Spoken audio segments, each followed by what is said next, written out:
afin que nous participions à sa sainteté, Hébreux 12, 10. Or, c'est par lui que vous êtes en Jésus-Christ, qui par la volonté de Dieu a été fait pour nous sagesse, justice, sanctification et rédemption. 1 Corinthiens 1, 30. Dans l'introduction de la lettre aux Corinthiens, Paul déclare quant aux croyants de l'Église de Dieu, qui est à Corinthe, à ceux qui ont été sanctifiés en Jésus-Christ, appelés à être saints. 1 Corinthiens 1, 2. Paul déclare que nous avons été sanctifiés, mais que nous sommes appelés à être saints. Tout croyant est donc déjà sanctifié en Jésus-Christ, mais il doit le devenir en expérience. C'est en vue de ce devenir que nous sommes par Dieu en Jésus-Christ. Il nous a plantés en lui. Christ, notre sanctification, la sainteté et la nature même de Dieu. Et c'est en apprenant à demeurer en lui, instant après instant, que nous devenons graduellement ce qu'en lui nous sommes déjà. Nous devons permettre l'intervention constante de Dieu par l'Esprit pour détruire tout aspect de notre vie naturelle qui voudrait se manifester afin que le développement de la nature sainte de Christ puisse se poursuivre jour après jour. Nous devons être un avec le Saint-Esprit dans le travail d'émondage. La sainteté est progressive et atteint son plein développement en demeurant un avec Christ dans sa mort. Quant à notre vie propre, qui a été jugée une fois pour toutes, Dieu ayant donné son verdict, jugeons-la aussi, et par une offrande joyeuse, livrons-nous à lui, le vivant.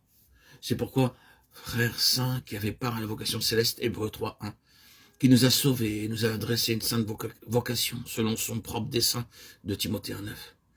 Dieu nous adresse cette vocation en vue d'édifier sous la conduite et l'autorité du Seigneur une maison.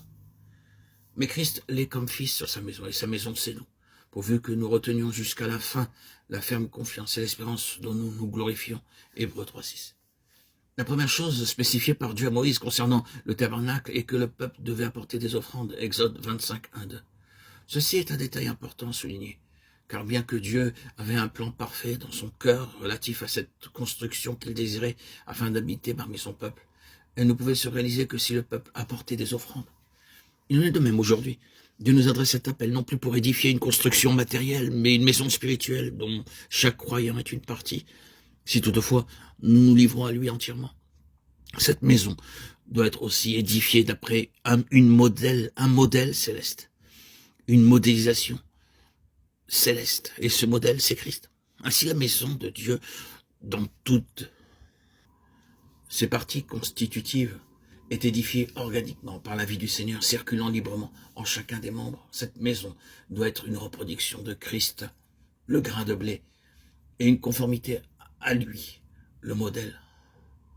Rendez grâce au Père qui vous a rendu capable d'avoir part à l'héritage des saints dans la lumière. Colossiens 1, 12. Par notre nouvelle naissance, nous sommes héritiers de Dieu et co-héritiers de Christ.